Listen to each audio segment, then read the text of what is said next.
Newcastle have rejected Arsenal for Bruno Guimaraes, forcing a costly decision. Tablo Sports tracks Arsenal's next move for Bruno Guimaraes. Chelsea have signed Valetín Barco, while Paris Saint-Germain want Zion Suzuki. First, Newcastle's refusal. Newcastle have answered the first question, now Arsenal must decide how badly they want the captain. Newcastle reject Arsenal's opening bid for Bruno Guimaraes.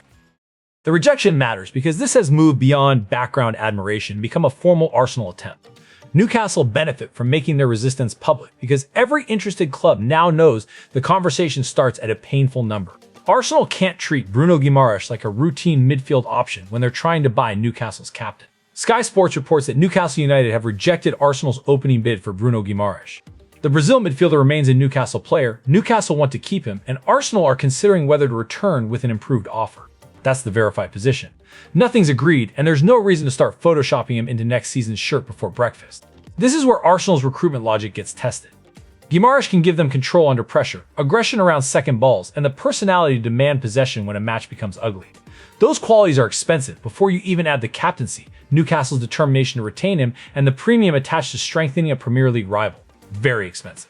Newcastle's leverage is obvious. Selling their captain would weaken the midfield and create a replacement problem, so an improved offer has to compensate for the player and the disruption caused by losing him. Arsenal must judge whether Guimaraes raises their ceiling enough to justify the price Newcastle would need to change their stance. Another bid confirms he's a priority. A quick pivot makes the opening offer look like a valuation check rather than an all-out pursuit, and this is uncomfortable for Arsenal supporters.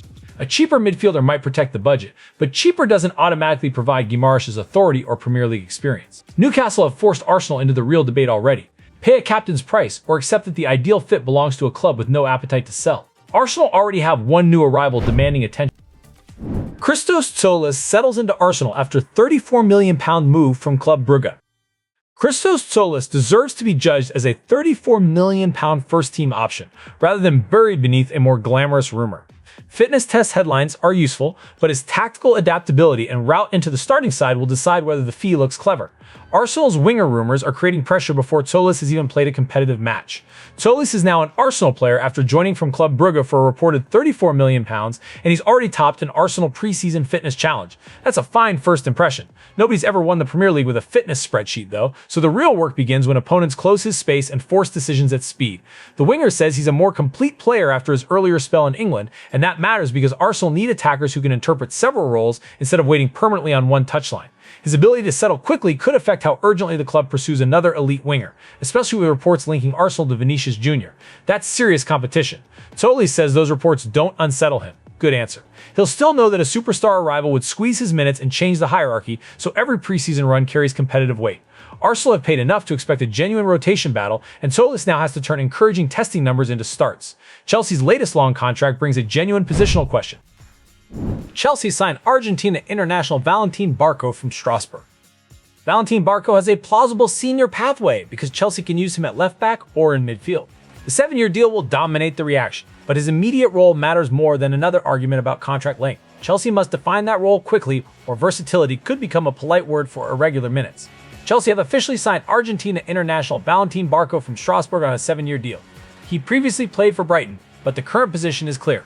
Barco is a Chelsea player. The paperwork's complete. For once, Chelsea supporters can discuss an actual signing rather than another rumor floating around social media. His flexibility gives Chelsea options. Barco can operate at left back, or move into midfield, which could help a squad that wants technical players capable of changing positions during possession. But versatility only helps when the coaching staff has a defined use for it. Otherwise, a young player spends 6 months appearing in 3 positions and owning none of them. We've seen that film. Chelsea supporters are understandably debating whether Barco enters the senior rotation immediately. You'd ask where his minutes come from, because a 7-year contract gives the club security, but doesn't create space on the pitch. Barco's challenge is concrete. Establish himself as a trusted left-sided option before Chelsea's crowded depth chart turns opportunity into another loan discussion. Barco has arrived. Another Chelsea player now interests Manchester City. Manchester City linked with Chelsea winger Pedro Neto. Manchester City's reported interest in Pedro Neto makes tactical sense because elite width is difficult to replace. The headline is running ahead of the evidence, since there's no confirmed bid or agreement. Chelsea would need a serious domestic rival premium before strengthening Manchester City's attack. ESPN's transfer rumors coverage links Manchester City with Chelsea winger Pedro Neto. The source is reporting interest. Neto remains a Chelsea player, and the available report doesn't establish that Manchester City have submitted a bid or that Chelsea are willing to sell him. keep the brakes on. Manchester City's attraction is easy to understand.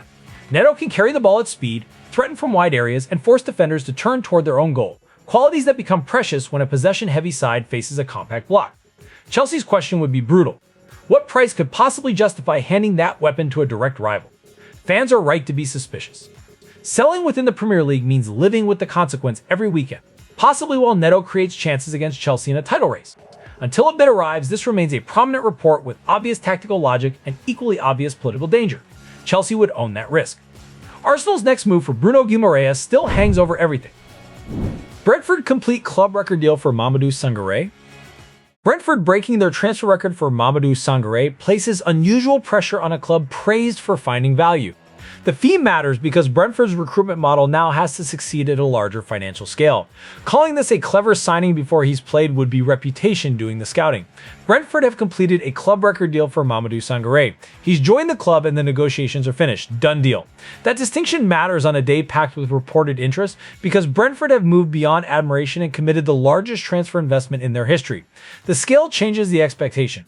Brentford are often presented as the clever operators who discover an undervalued player while everybody else pays for a famous surname and a glossy announcement video. Sangaré now tests whether that process still works when Brentford are carrying the record fee, and every early performance gets measured against it. That's the pressure. Midfield investment can reshape pressing, ball recovery, and progression through the center, but the source package doesn't provide enough detail to promise a specific role or instant transformation. Brentford have made the financial judgment already. Sangaré's performances will decide whether their celebrated recruitment model can absorb its biggest wager. Brentford have paid. Paris Saint-Germain are still positioning. PSG make move for Parma goalkeeper Zion Suzuki. Zion Suzuki's appeal goes beyond the usual modern goalkeeper obsession with short passing. His command of crosses and long distribution can alter where Paris Saint-Germain begin attacks and how they escape pressure. The unresolved issue is whether Paris Saint-Germain see him as the starter or a long-term succession piece. Sky Sports reports that Paris Saint-Germain are making a move for Parma and Japan goalkeeper Zion Suzuki. He remains a Parma player and the transfer hasn't been officially completed. Suzuki has also been linked with a Premier League move which gives Parma leverage if several clubs turn interest into actual offers. This one's still moving. Why the demand? Suzuki combines physical presence with the confidence to claim crosses, and his long throws can launch attacks before an opponent resets its shape. That's valuable for Paris Saint-Germain because a goalkeeper who controls the penalty area reduces chaos, while fast distribution can punish teams that commit numbers to the press. One throw can change the picture. The role still needs explaining. Recruiting Suzuki as an immediate starter would bring one level of expectation, while bringing him in as a long-term goalkeeper would create a different development plan and a very different conversation about minutes. Watch what Paris Saint-Germain offer him because status may prove as decisive as the fee. And there's competition lurking. A Premier League club could offer him a clearer starting route, while Paris Saint-Germain can offer elite-level pressure and major European ambitions. Suzuki's next move will reveal which promise carries greater weight, and Parma can wait for the strongest proposal. Manchester United may already employ the midfielder they're searching for. Can Mount be the third midfielder Man United are looking for? Mason Mount's preseason form deserves attention, but it shouldn't erase the availability questions that shaped the earlier debate.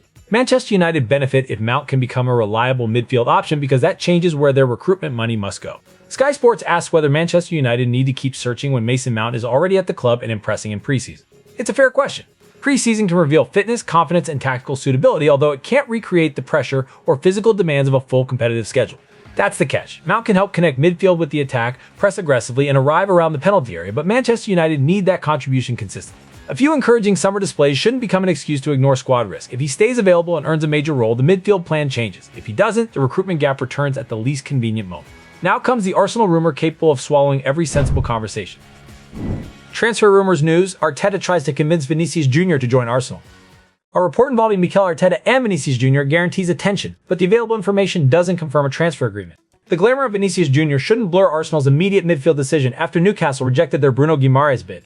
This rumor benefits from its scale, while the unresolved Bruno Guimaraes pursuit carries firmer evidence. ESPN's rumor coverage says Mikel Arteta is trying to convince Vinícius Júnior to join Arsenal. The package provides no confirmed fee, agreement, or completed transfer, so Vinícius Júnior remains outside Arsenal's squad despite the giant headline sitting beside his photograph. That's where the report stands. The tactical excitement is obvious. A player of that profile would transform the attention Arsenal command on the left side and intensify competition for attackers such as Christos Tzolis. But superstar winger stories don't answer who controls midfield when Arsenal face the strongest pressing teams. Different problem entirely. Arsenal's next move for Bruno Guimaraes remains a choice between improving the rejected bid and walking away, because the Vinícius Júnior report doesn't change Newcastle's position. Arsenal can explore a spectacular attacking possibility, but Newcastle still hold the midfielder, still want their captain, and have already rejected the first formal offer. Newcastle control this. If Arsenal return for Guimaraes, we'll learn how far their valuation can stretch. If they don't, the club must identify another midfielder while explaining why the opening bid was worth making. Vinícius Júnior may dominate the graphics, but Newcastle currently control Arsenal's hardest decision. Transfer theater pauses. Celtic now have a fixed European obstacle.